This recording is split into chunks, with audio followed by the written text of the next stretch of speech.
My name is Teresa, and I'm 28 years old. As I sit here remembering that night at the restaurant, my engagement ring catching the light from the candles, I still feel the weight of what happened. I've had a severe peanut allergy since I was 5 years old, the kind that could kill me within minutes. I thought I knew the man I was going to marry. I thought Derek understood what keeping me safe meant. But that night changed everything. Before I share what happened that night, let me know where you're watching from. If you've ever been betrayed by someone you trusted, hit that like button and subscribe for more real-life stories that might save you from making my mistakes. 3 years ago, I met Derek at a tech conference in downtown Chicago.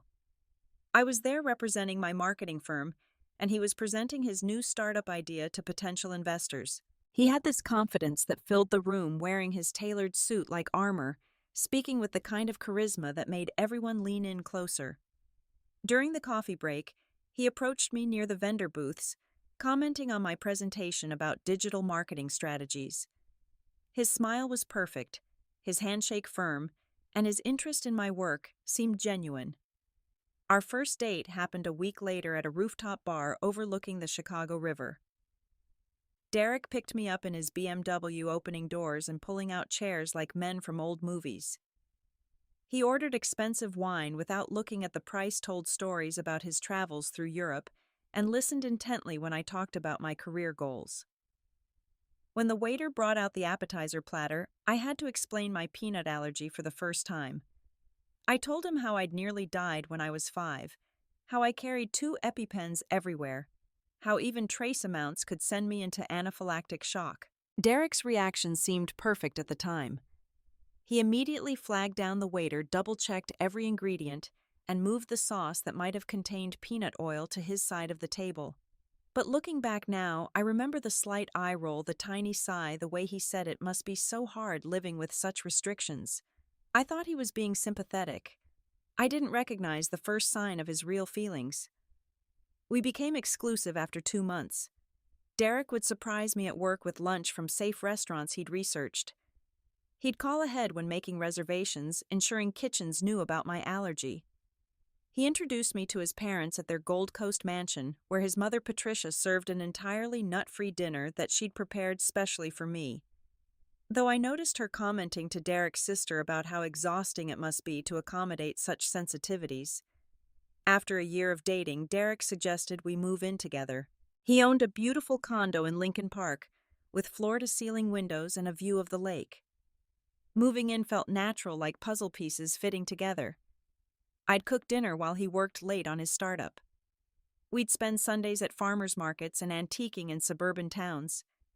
He'd hold my hand during scary movies and bring me coffee in bed every morning. But small things started happening that I dismissed too easily. At his company parties, Derek would joke about my dramatic food allergy, getting laughs from his employees while I stood there smiling uncomfortably.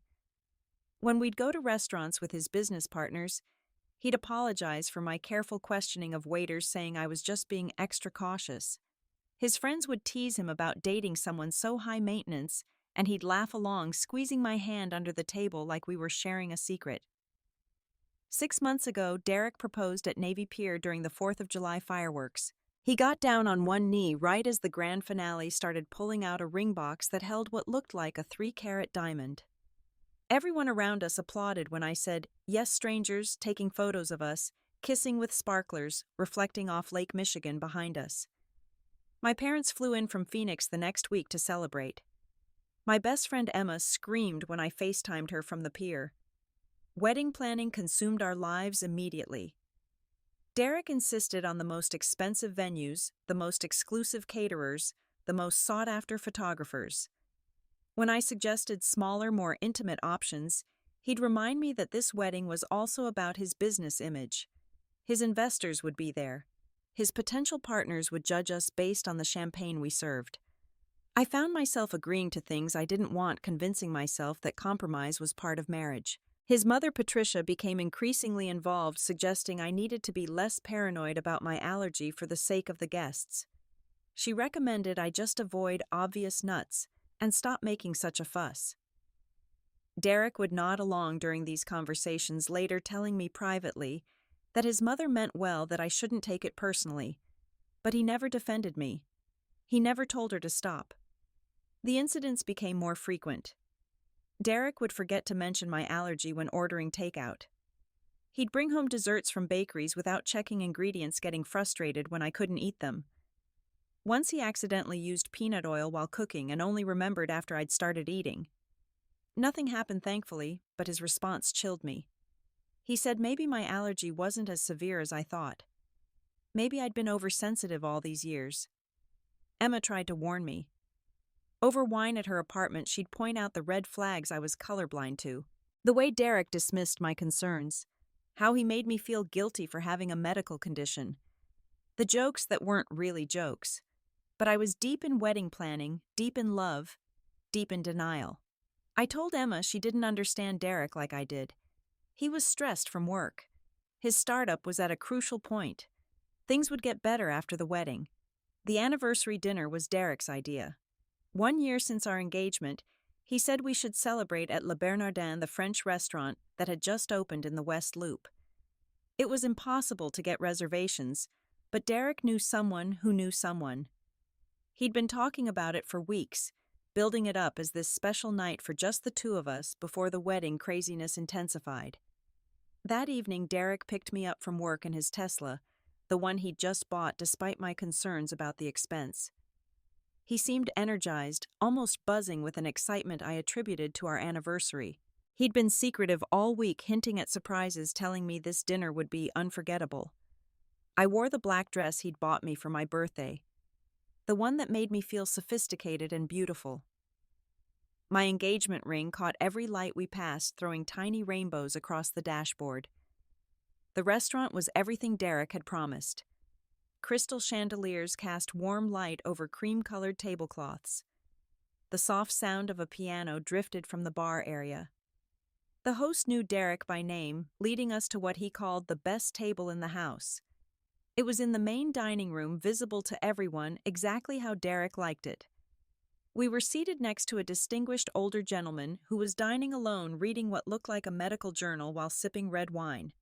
Derek ordered a bottle of wine without asking what I wanted, something French and expensive that he pronounced perfectly.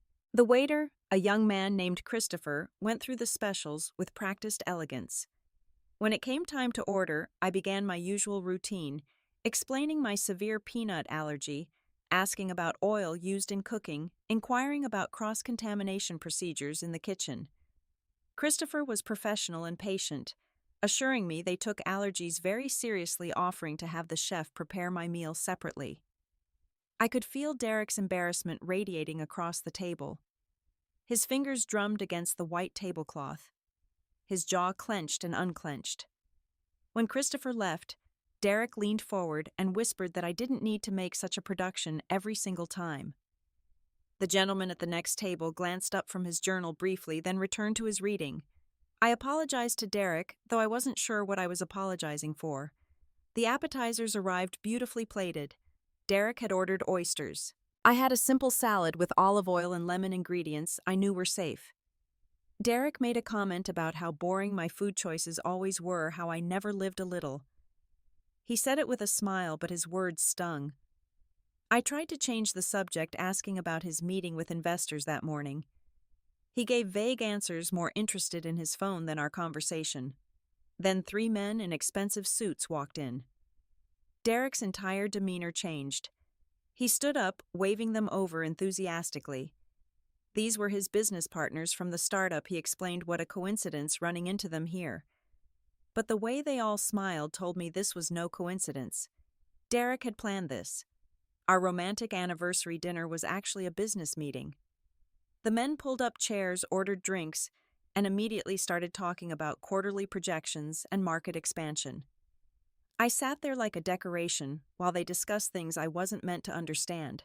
When Christopher returned to check on us, the men made jokes about my earlier allergy discussion. Derek laughed the loudest, calling me his little worrywart, saying I was afraid of everything.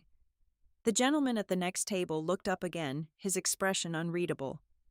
As the evening progressed, Derek grew more animated, more performative. He was showing off for his partners, playing the role of successful entrepreneur with the pretty fiancé. He ordered more wine, his voice getting louder, his jokes more cutting. When I quietly reminded him we were supposed to be celebrating our anniversary, he patted my hand condescendingly and said, "Business was always worth celebrating." The partners were eating it up, laughing at Derek's stories about my various fears and limitations. How I wouldn't go skiing because I was afraid of falling. How I triple-checked every door lock. How I made him read every ingredient label at the grocery store. They were small betrayals, each one chipping away at my dignity. The older gentleman had put down his journal entirely now, though. He pretended to look at his phone.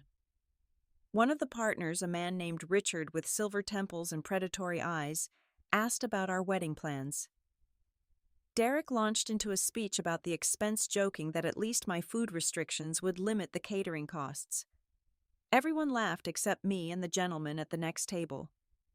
Derek noticed my silence and his smile grew harder. He asked if I couldn't take a joke anymore, if I was going to be sensitive about everything. I excused myself to the bathroom, needing space to breathe. In the mirror, I saw a woman I barely recognized. Perfect makeup hiding tired eyes. Designer dress covering a heart that was starting to crack. When had I become this person who sat silently while being mocked? When had I started accepting cruelty disguised as humor? I splashed cold water on my wrists, trying to calm my racing pulse. When I returned to the table, the energy had shifted. Derek was leaning back in his chair with a satisfied smirk. The partners were watching me with anticipation. Something was about to happen. The older gentleman had turned slightly toward our table, no longer pretending to be uninvolved. Christopher was approaching with our main courses, and Derek's eyes were gleaming with something that made my stomach drop. The plates were set before us with theatrical precision. My salmon looked perfect, garnished with herbs and accompanied by roasted vegetables that glistened with olive oil. Derek had ordered the duck confit, rich and aromatic. The business partners continued their conversation about market penetration and growth metrics, but Derek's attention was entirely on me now. He had that look he got when he was about to close a big deal, predatory and confident. He cleared his throat dramatically, tapping his wine glass with his fork, until not just our table but several nearby diners were looking our way. My chest tightened with apprehension. Derek stood up, and for a moment I thought he was going to make a toast about our anniversary. Instead, he reached into his jacket pocket and pulled out a small glass vial filled with amber liquid. The words that came out of his mouth next felt like physical blows. He announced to the table, loud enough for half the restaurant to hear, that he had something important to prove. For the past 3 weeks, he explained with pride, he had been putting trace amounts of peanut oil in my food. Just tiny bits, he assured everyone, barely noticeable. He wanted to prove that my allergy was psychosomatic, all in my head, a product of an overprotective childhood and anxiety. The room started spinning. 3 weeks. 3 weeks of him deliberately poisoning me. 3 weeks of playing Russian roulette with my life. I thought about the dinner last Tuesday when I felt slightly off. The breakfast where my throat felt scratchy. The lunch that left me feeling anxious for no reason I could identify. It hadn't been stress from wedding planning. It had been my body fighting off small amounts of the very thing that could kill me. Derek continued his performance, explaining to his captivated audience how people nowadays were too weak, too coddled. He said allergies were mostly mental, that people needed to be exposed to things to build immunity. He claimed he was doing this out of love to free me from my prison of fear. Richard and the other partners were nodding along, though I noticed one of them looked uncomfortable, pushing back slightly from the table. The vial in Derek's hand caught the light as he waved it around. He was explaining how he'd been increasing the amount gradually, how I'd been fine every time, how this proved his point. Tonight, he announced, was the final test. He was going to put a full teaspoon of peanut oil on my salmon right here in front of everyone and prove once and for all that I'd been limiting myself for nothing. My body wouldn't respond to my brain's commands. I wanted to run, to scream, to throw my plate across the room. Instead, I sat frozen, watching my fiancé hold my potential death in a tiny glass bottle while his business partners looked on with interest. This was entertainment to them. My medical condition was a party trick, and Derek was the magician about to reveal how the illusion worked. When Derek reached for my plate, my hand moved instinctively to pull it away. His face darkened immediately. His free hand shot out and grabbed my wrist, not hard enough to leave marks, but firm enough to show control. He leaned in close, his breath hot with wine, and whispered that I was embarrassing him, that I needed to trust him, that this was for my own good. His fingers pressed into my pulse point where my heart was racing so fast I thought it might explode. The gentleman at the next table stood up so suddenly his chair scraped against the floor. Everyone turned to look at him. He was tall, maybe 6'2", with silver hair, and the kind of presence that commanded attention without effort. His voice was calm but carried an authority that cut through the restaurant noise. He told Derek to release my wrist immediately. Not a request. An order. Derek laughed, not letting go, telling the stranger this was a private matter, none of his business. The man took one step closer to our table. Under the restaurant lights, I could see his face clearly now. He was probably in his 60s, wearing an expensive suit with intelligent eyes that were currently focused on Derek with laser intensity. He pulled out his phone and said he was calling the police to report an assault in progress. The word assault changed the atmosphere instantly. Richard and the other partners pushed back from the table, suddenly wanting distance from the situation. Other diners were openly staring now. Christopher had stopped mid-stride with a tray of drinks, uncertain whether to intervene. Derek released my wrist, but his face was red with rage. He stood up, squaring off against the stranger, demanding to know who he thought he was. The man pulled out his wallet and placed a business card on the table. Dr. Marcus Coleman, it read, Chief of Immunology at Northwestern Memorial Hospital. His voice remained steady as he explained to Derek and everyone listening that anaphylaxis was not a mental condition. It was an immune system response that could kill someone in minutes. What Derek had been doing was attempted murder, whether he understood that or not. Derek tried to argue, his voice getting louder and more desperate. He talked about research he'd read online forums where parents had cured their children's allergies through exposure therapy. Marcus countered every point with medical facts, explaining that exposure therapy was done in controlled medical settings with microscopic amounts, not by untrained individuals gambling with someone's life. He said what Derek had done was criminal assault, and the confession in front of witnesses would hold up in court. The restaurant manager appeared flanked by 2 security guards. Other diners had complained, and someone had already called the police. Derek's bravado crumbled as he realized the scene he'd created. Richard and the partners were backing away, making excuses about needing to leave. The entire restaurant was watching Derek be escorted toward the exit, still clutching his vial of peanut oil, still insisting he was trying to help me. Marcus turned to me, then his expression shifting from stern to concerned. He asked if I was okay, if I needed medical attention, if I had my EpiPens with me. His voice was gentle now, the way doctors speak to frightened patients. I managed to nod, though I wasn't sure I was okay at all. My whole world had just shattered in the most public way possible. A woman appeared beside Marcus, touching his shoulder gently. She was probably in her late 50s with kind eyes and silver hair styled in an elegant bob. This was Sarah, Marcus's wife, who had been parking their car when the confrontation started. She took one look at me and immediately sat down in Derek's empty chair, reaching across to hold my shaking hands. Her touch was warm and grounding.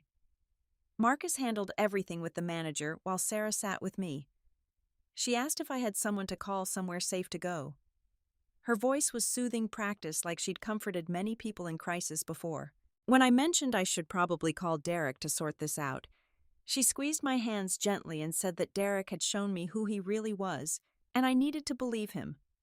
The police arrived to take statements. Marcus spoke with them at length, while Sarah helped me gather my things. My phone was buzzing constantly with calls and texts from Derek, each message more aggressive than the last. Sarah suggested I turn it off for now, deal with it when I was somewhere safe. She and Marcus insisted on driving me home, refusing to let me leave alone in such a vulnerable state. The ride to my apartment was surreal. I sat in the back of Marcus and Sarah's Mercedes, watching Chicago pass by through windows that felt like movie screens. Nothing seemed real. Sarah sat with me while Marcus drove, occasionally reaching over to pat my hand when a fresh wave of realization would hit me. The man I was going to marry had been poisoning me. He'd risked my life to prove a point to his business partners. Marcus called someone on the car's Bluetooth, a lawyer friend named James, who specialized in domestic assault cases. He briefly explained the situation, and James agreed to meet us at my apartment within the hour. Sarah asked gentle questions about my support system, whether I had family nearby, if there was someone who could stay with me tonight. I managed to tell them about Emma, my best friend since college. When we arrived at the building, Marcus walked us to the door while Sarah helped me inside. The condo I shared with Derek suddenly felt like enemy territory. His things were everywhere. His coffee mug on the counter, his shoes by the door, his smell on the throw pillows. I called Emma while Sarah made tea in my kitchen, using my own supplies in my own space like she belonged there, creating safety in a place that no longer felt safe. Emma arrived in record time, bursting through the door with her spare key still in her pajamas with a coat thrown over them. She took one look at my face and pulled me into a fierce hug. Sarah briefly explained what had happened while I sobbed into Emma's shoulder. Emma's expression went from concern to murderous rage. She started pacing the apartment, alternating between comforting me and planning Derek's demise. The lawyer James arrived shortly after. He was younger than I expected, early 40s, with kind eyes behind wire-rimmed glasses. He took detailed notes as I recounted everything, occasionally asking for clarification. He explained that Derek's confession in front of witnesses, especially a respected doctor like Marcus, gave us a strong case for assault charges and a restraining order. As we talked, Emma had been going through her phone. She pulled me aside and showed me a text conversation from 6 months ago. She had hired a private investigator to look into Derek after some red flags she'd noticed. She'd never told me because she knew I wouldn't have believed her then. The investigator had found troubling information that Emma had been sitting on, waiting for the right moment. Derek's startup wasn't as successful as he claimed.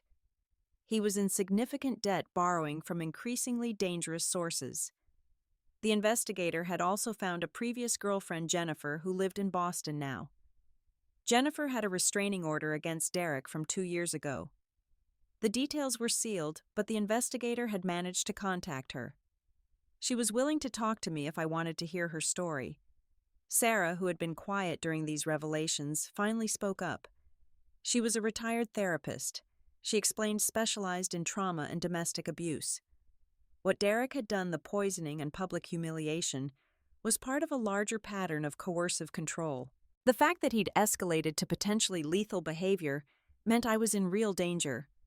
She offered to connect me with colleagues who could help.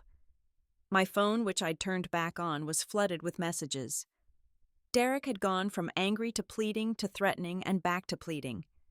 His mother had started texting too, telling me I was overreacting, that Derek loved me, that I was throwing away a good thing over a misunderstanding. His sister called me dramatic. His business partners had even reached out, trying to smooth things over, worried about how this would affect their company's reputation. Marcus, who had been standing by the window keeping watch, suddenly announced that Derek was outside the building. He was standing by the entrance, pacing on his phone. Building security hadn't let him in, but he wasn't leaving either. James immediately started documenting this, taking screenshots of the threatening messages, preparing for the restraining order filing first thing in the morning. Emma took charge, then her natural leadership emerging. She assigned tasks like a general preparing for battle. James would handle the legal aspects. Marcus would provide medical documentation about the severity of peanut allergies. Sarah would connect me with therapy resources. Emma herself would stay with me tonight and help me change the locks tomorrow. They formed a protective circle around me, strangers and friends united in keeping me safe. As midnight approached, Derek finally left. Marcus watched him drive away before he and Sarah prepared to leave. They gave me their contact information, making me promise to call if I needed anything. Marcus mentioned he'd be willing to testify in court about what he'd witnessed. Sarah hugged me tightly, whispering that I was stronger than I knew, that surviving this was just the beginning of reclaiming my life. Emma and I stayed up most of the night, sitting on my couch with tea and tissues. She finally told me everything the investigator had found. Derek's engagement ring, the one I'd been wearing for 6 months, was fake. A high-quality cubic zirconia, but fake nonetheless. The real ring he'd bought had been returned for cash weeks after the proposal. The money had gone toward his mounting debts. The Tesla, the expensive dinners, the designer clothes, all of it was funded by credit cards in his company's name, some in my name that I didn't even know about. Derek had been building a house of cards, and I was supposed to be his financial salvation, my stable income, my excellent credit, my trusting nature. The wedding was going to be his opportunity to legally tie himself to my assets before his creditors caught up. Jennifer called around 3 a.m, unable to sleep after Emma had reached out to her. Her story was eerily similar to mine. The charm, the whirlwind romance, the gradual isolation from friends, the escalating control. In her case, Derek had convinced her she had anxiety issues and needed medication. He'd been drugging her coffee with sedatives, making her dependent on him. When she figured it out and tried to leave, he'd become violent. She'd barely escaped moving across the country to start over. The restraining order was still active because Derek had violated it twice, showing up at her work and her parents' house. She'd been watching him from afar, knowing he'd find another victim, but not knowing how to warn them. She apologized for not reaching out sooner, but she'd been afraid, still was afraid. Derek had ways of making problems disappear. As the sun rose over Lake Michigan, painting the sky in shades of pink and gold, I sat in my living room surrounded by evidence of the life I thought I'd been building. Wedding magazines on the coffee table. Save the dates in boxes ready to be mailed. A Pinterest board full of flower arrangements and table settings. All of it built on lies, funded by theft, and nearly paid for with my life. The next morning came too quickly. Emma had fallen asleep on the couch, but I hadn't managed more than an hour. At 7 sharp, a locksmith Emma had called arrived to change every lock in the apartment. By 8, building security had Derek's photo and strict instructions not to let him in under any circumstances. By 9, we were at the courthouse filing for an emergency restraining order. James met us there with a folder thick with documentation.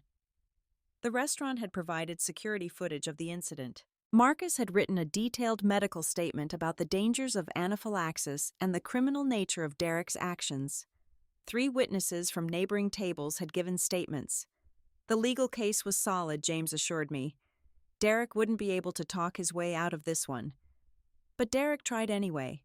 He showed up at the courthouse while we were there, dressed in his best suit, carrying flowers, and looking every inch the remorseful boyfriend. He tried to approach me in the hallway, but court security intervened.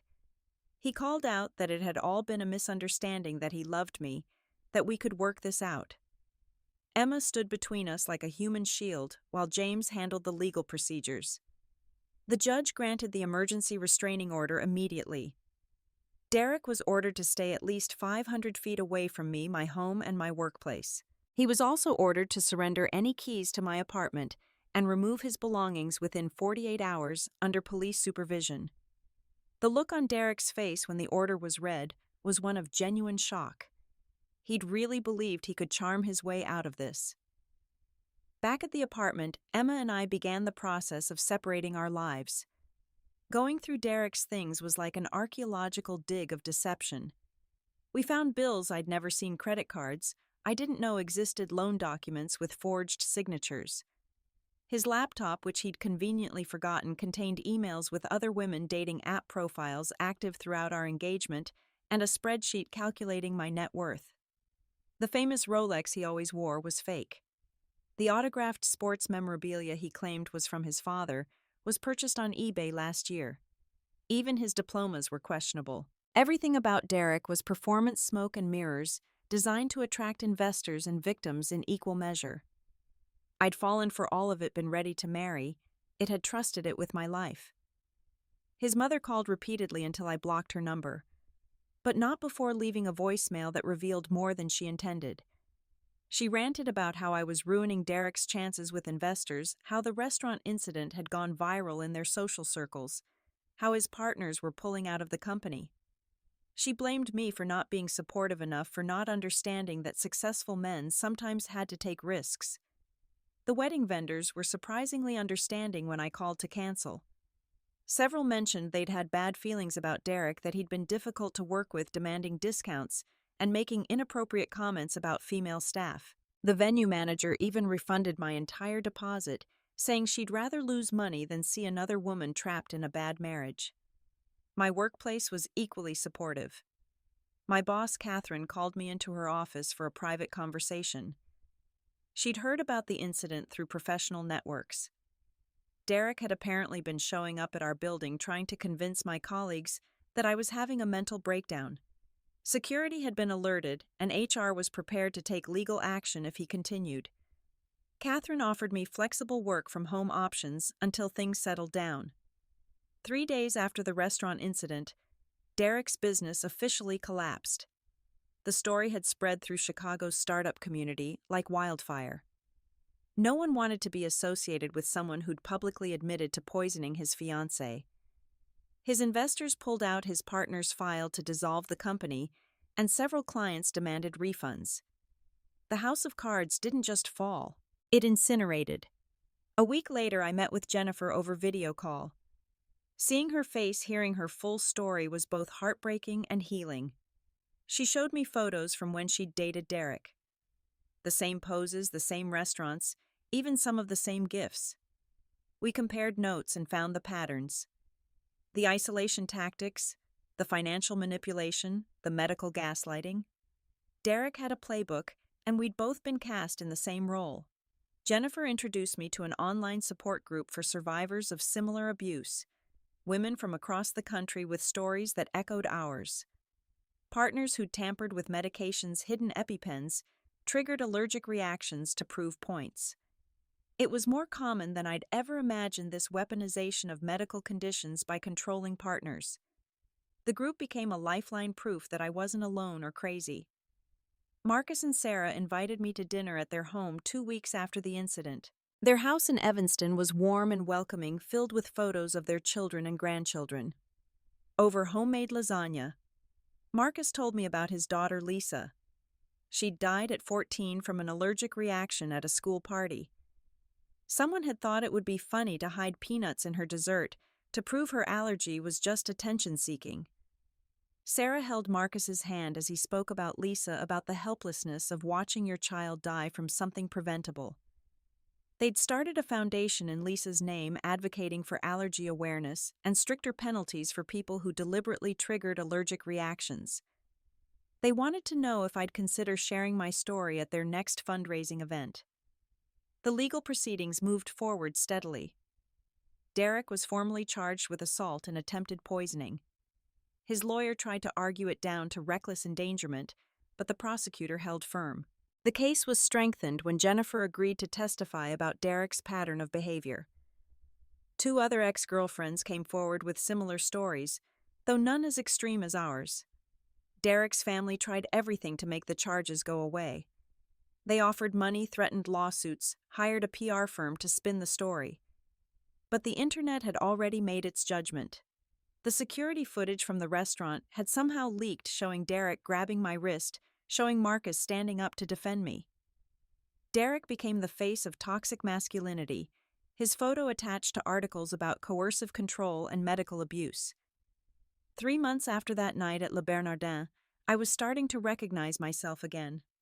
Therapy with Sarah's colleague was helping me understand how I'd been groomed, how Derek had slowly eroded my boundaries until poisoning me seemed like just another small violation. I was learning to trust my instincts again, to stop apologizing for my needs, to recognize red flags before they became emergencies. The trial was set for 6 months after the incident. In that time, my life underwent a complete transformation. I moved to a new apartment in a different neighborhood, one Derek had never been to. It was smaller than the Lincoln Park condo, but it was mine. Every piece of furniture, every dish, every throw pillow was chosen by me alone. Emma helped me decorate, turning it into a sanctuary that felt safe and authentic. I threw myself into work, earning a promotion to senior marketing manager. Without Derek's constant undermining, my confidence flourished. I led successful campaigns, mentored junior staff, and even spoke at industry conferences. My boss, Catherine, became a mentor, sharing her own story of escaping an abusive marriage early in her career. She taught me that success was the best revenge. The allergy support group became a second family. We met monthly in person, sharing meals at allergy-friendly restaurants, swapping stories and safety tips. Several members had started carrying cards explaining that tampering with their food was assault ready to hand to anyone who questioned their dietary needs. We celebrated each other's victories and held each other through setbacks. Marcus and Sarah's foundation event was a turning point. Standing in front of 200 people telling my story publicly for the first time, I felt powerful instead of victimized. The audience included medical professionals, lawmakers, and other survivors. My speech led to 3 arrested developments. A prosecutor contacted me about using my case as precedent. A medical journal wanted to publish Marcus's paper about intentional allergen exposure as assault. A publisher approached me about writing a book. During this time, I also started hiking. It began as a way to clear my head, but became a passion. Every weekend, I'd drive to different trails around Illinois, sometimes Wisconsin. The physical challenge, the fresh air, and the solitude helped me process everything that had happened. On these hikes, I started feeling like myself again, strong and capable and whole. It was on a trail near Starved Rock that I met James. Not the lawyer James, but James Chen, a pediatric nurse who was hiking with his hospital's outdoor club. He helped me when I twisted my ankle on a route, wrapping it with practiced efficiency while making jokes to distract from the pain. We ended up talking for 3 hours at the trail's end, covering everything from favorite books to travel dreams. James was different from Derek in every way that mattered. He asked about my allergy immediately when I mentioned it, wanted to know exactly what to avoid, what to do in an emergency. He carried children's Benadryl in his hiking pack, already part of his standard first aid kit. When we had our first coffee date, he brought me a list of restaurants he'd researched that had excellent allergy protocols. We took things slowly, my trust rebuilding brick by brick. James never pushed, never questioned why I needed to verify ingredients myself, why I preferred public places for our early dates. He met Emma on our 4th date, submitting to her interrogation with good humor. She approved grudgingly at first, then wholeheartedly, when she saw how he respected every boundary I set. The trial itself was anticlimactic. Derek pled guilty to avoid a harsher sentence, his lawyer negotiating it down to assault and reckless endangerment. He got 2 years probation, mandatory counseling, and was required to pay restitution for my medical and therapy costs. He also had to register his offense, meaning any future partners could find his conviction with a simple background check. During the victim impact statement, I looked directly at Derek for the first time since the restaurant. He looked smaller somehow. His designer suit replaced with an ill-fitting borrowed one. His confidence evaporated. I told the court not just about the poisoning, but about the systematic destruction of my self-worth, the financial fraud, the isolation from loved ones. I spoke for Jennifer and the others who couldn't be there. Derek's mother tried to approach me after the sentencing, but Sarah and Marcus flanked me like bodyguards. Patricia wanted to blame me one more time for ruining her son's life. Marcus calmly informed her that Derek had ruined his own life the moment he decided my safety was less important than his ego. Sarah added that perhaps Patricia should examine where Derek learned that other people's lives were expendable. A year after the restaurant incident, I published an article in a major magazine about my experience. The response was overwhelming. Hundreds of messages from people sharing similar stories, thanking me for visibility, asking for advice. I started a blog, then a podcast, interviewing experts and survivors. What began as healing became purpose. My relationship with James deepened naturally. He supported my advocacy work, attending events with me, sharing his medical perspective when appropriate. He never tried to fix me or save me, understanding I'd already saved myself. When he met my parents at Thanksgiving, my father pulled me aside to say James looked at me the way a man should look at the woman he loves, with respect and genuine care. Emma remained my fiercest protector and closest friend. She'd started dating someone from the hiking club, a fellow teacher named Robert, who treated her like gold. We'd often double date, sharing stories and building new memories untainted by the past. She was there when I legally changed back to my maiden name, celebrating the final severance from Derek. The foundation Marcus and Sarah ran grew to include education programs for restaurants about allergy safety and the legal implications of deliberately contaminating food. They successfully lobbied for legislation making intentional allergen exposure a felony in Illinois. The law was informally known as Teresa's Law, though I'd asked them not to name it after me. Lisa's Law seemed more appropriate, honoring the girl who couldn't speak for herself. Derek's life continued to unravel from afar. His probation officer contacted me once to verify he hadn't tried to contact me. He hadn't, but she mentioned he was struggling with the mandatory counseling, refusing to acknowledge wrongdoing. His business never recovered, and last I heard he'd moved back in with his parents, working at his father's company in a position created out of pity. Meanwhile, my life bloomed in ways I'd never imagined when I was with Derek. The podcast reached thousands of listeners. The blog became a resource cited by domestic violence organizations. Speaking engagements took me across the country sharing my story to help others recognize the warning signs I'd missed. Each telling made me stronger, transformed trauma into purpose. 2 years after that night at Le Bernardin, I stood in front of another congregation, but this time everything was different. The venue was a simple garden in the Chicago Botanic Gardens, surrounded by wildflowers and the people who truly loved me. James stood at the altar, his eyes bright with tears he didn't try to hide. This was real love I'd learned, being seen fully and cherished completely, allergies and trauma and all. Emma stood beside me as my maid of honor, wearing the purple dress she'd chosen herself. Marcus and Sarah sat in the front row on my side, having become like surrogate parents over the years. My actual parents were there too, having flown in from Phoenix, finally able to celebrate their daughter's happiness without reservation. The crowd was smaller than the wedding Derek had planned, but every face was someone who'd stood by me through the darkness. The ceremony was simple, the vows personal. James promised to protect not just my physical safety, but my emotional well-being. He acknowledged my strength, my survival, my transformation from victim to advocate.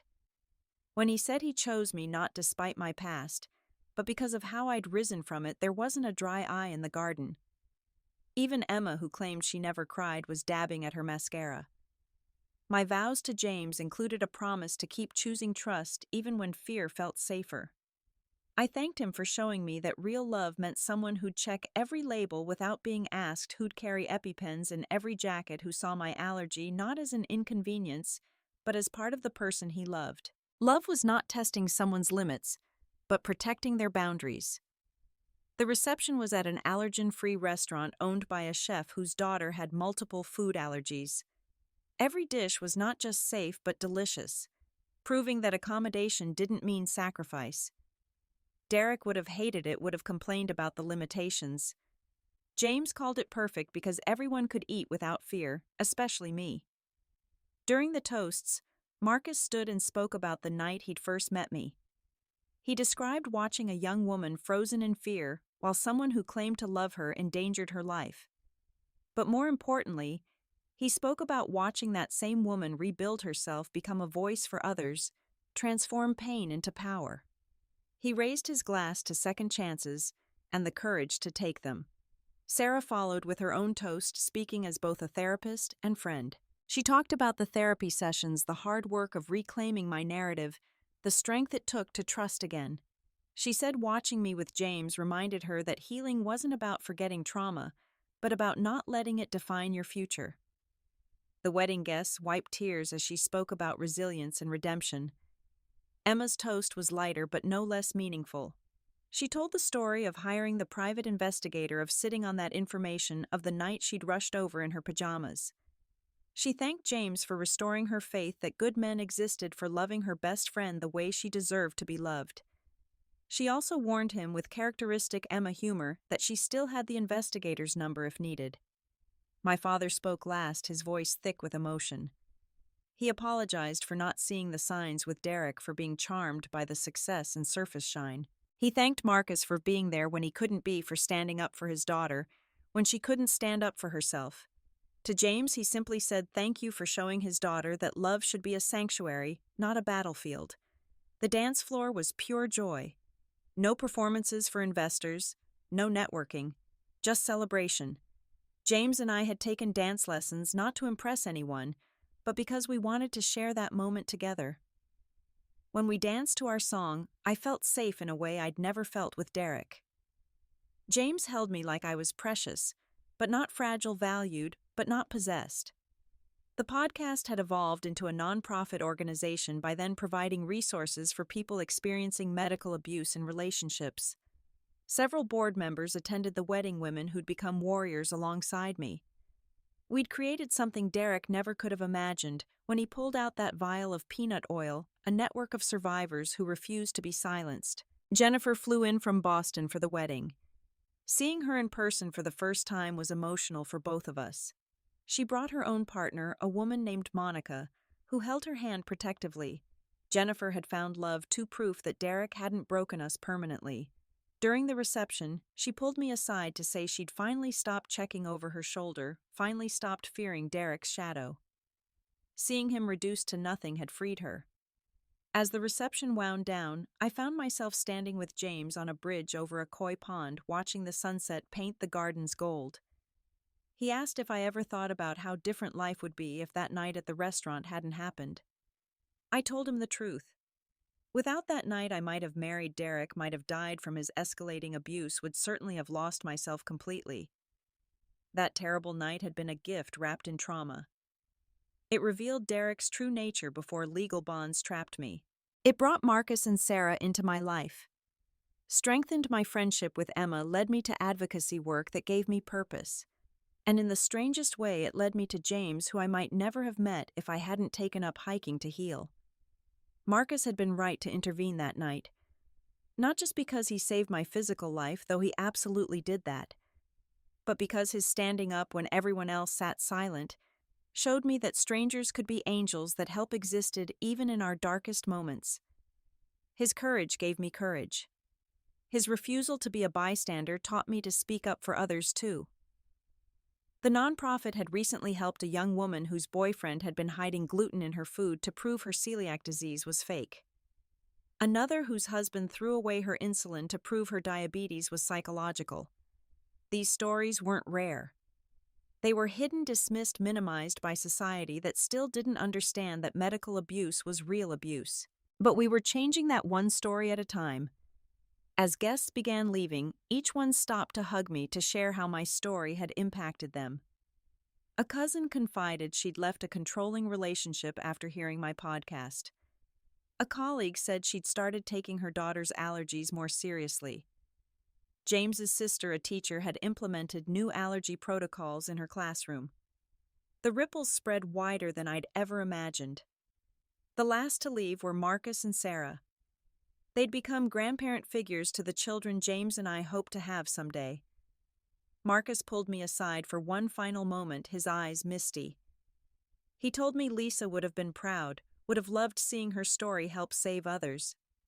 He said that night at the restaurant he'd seen his daughter in me, couldn't let another family experience that loss. Saving me had been part of his own healing. Looking back now, every part of that journey from the restaurant to this garden had been necessary. The pain, the legal battles, the therapy, the rebuilding, all of it had forged me into someone stronger than I'd ever imagined possible. Derek had tried to break me with peanut oil and cruelty. Instead, he'd freed me to become who I was always meant to be. The woman driving away from her wedding with James beside her was not the same one who'd sat frozen in Le Bernardin. That woman had been willing to accept mockery disguised as love, danger disguised as care. This woman knew her worth, set firm boundaries, and surrounded herself with people who celebrated rather than tested her limits. The transformation hadn't been easy, but it had been worth everything. 3 months after the wedding, I received a message through my lawyer. Derek had written from a psychiatric facility where he was being treated after a breakdown. His letter was pages of justification, blame, and self-pity. He still didn't understand what he'd done wrong, still believed everyone else had overreacted. I didn't respond. Some people never learn, and it wasn't my job to teach him. My job was to keep teaching others to recognize the signs before it was too late. The article I'd published had been optioned for a documentary. The filmmaker wanted to focus not just on my story, but on the broader pattern of medical abuse in relationships. Jennifer agreed to participate, as did several other survivors from our support group. Marcus would provide medical expertise. The goal was education and prevention, reaching people who might not otherwise understand the danger. James and I had started trying for children, approaching it with the same careful consideration we brought to everything. We'd met with allergists and genetic counselors, understanding the risks, preparing for possibilities. Unlike Derek, who would have seen a child's potential allergies as an inconvenience or weakness, James saw it as simply part of parenting, something we'd handle together if needed. The podcast reached its 100th episode with a special guest, the prosecutor who'd handled Derek's case. She spoke about how my case had changed how her office approached medical abuse, leading to new training for identifying and prosecuting these crimes. Several convictions had followed predators who thought they could hurt their partners with impunity, learning otherwise. The law was catching up to the crime. Sometimes I still have nightmares about that night, wake up tasting phantom peanut oil, feeling Derek's grip on my wrist. But James is always there, steady and calm, reminding me I'm safe. The PTSD may never fully fade, my therapist says, but it no longer controls my life. It's just another part of my story. Not the defining chapter Derek intended it to be. Trust your instincts. That's what I tell everyone who reaches out after hearing my story. If something feels wrong, it probably is. If someone claims to love you but consistently puts you in danger, that's not love. If they mock your medical needs, dismiss your concerns, test your boundaries, they're showing you who they are. Believe them the first time. Don't wait for a stranger in a restaurant to save you. Save yourself. Real love, I learned, protects rather than tests. It accommodates rather than challenges. It celebrates your safety rather than resenting it. James checks every label without sighing. He carries EpiPens without being asked. He chose restaurants based on their allergy protocols. This is love. Not drama, not weakness, not high maintenance. Simply love that values your life above convenience. The stranger who stood up in that restaurant gave me more than just physical safety. Marcus gave me hope that good people existed, that someone would choose to help rather than watch. He and Sarah became family, proof that sometimes the best relationships are forged in crisis. Their foundation has saved lives, turned tragedy into purpose, made Lisa's memory a force for change. My story could have ended so differently. If Derek had succeeded in his twisted experiment, if Marcus hadn't intervened, if the legal system hadn't taken it seriously. Instead, it became a beginning. The start of advocacy work, of real love with James, of a life lived fully rather than fearfully. Sometimes what seems like the worst moment of your life is actually the moment your real life begins. For anyone watching this who sees themselves in my story, who recognizes the signs of medical abuse, coercive control, or simple cruelty disguised as love, please know you're not alone. There are resources, support groups, legal options. You don't have to wait for someone else to stand up for you. You can stand up for yourself. It's terrifying but possible. I'm living proof that there's life, beautiful, abundant life on the other side of leaving. And sometimes, when you can't find your voice, an angel appears at the next table, ready to speak when you cannot, ready to stand when you're frozen, ready to shine light on darkness you've been too afraid to see. Marcus was my angel that night. This story is my way of paying it forward, being someone else's Marcus, standing up through telling truth. Because silence enables abuse, but stories can stop it. Trust your instincts. Real love never requires you to risk your life to prove your worth. And sometimes angels appear as strangers at the next table, ready to stand up when you cannot find your voice. What about you? Have you ever had someone stand up for you when you needed it most? Or have you been that person for someone else? Share your story in the comments below. If this story resonated with you, please hit the like button and subscribe for more real-life stories of survival and triumph. Share this with someone who might need to hear that leaving is possible, that life gets better, that real love exists. Thank you for listening to my story. And remember, you deserve someone who protects your safety, not someone who tests it.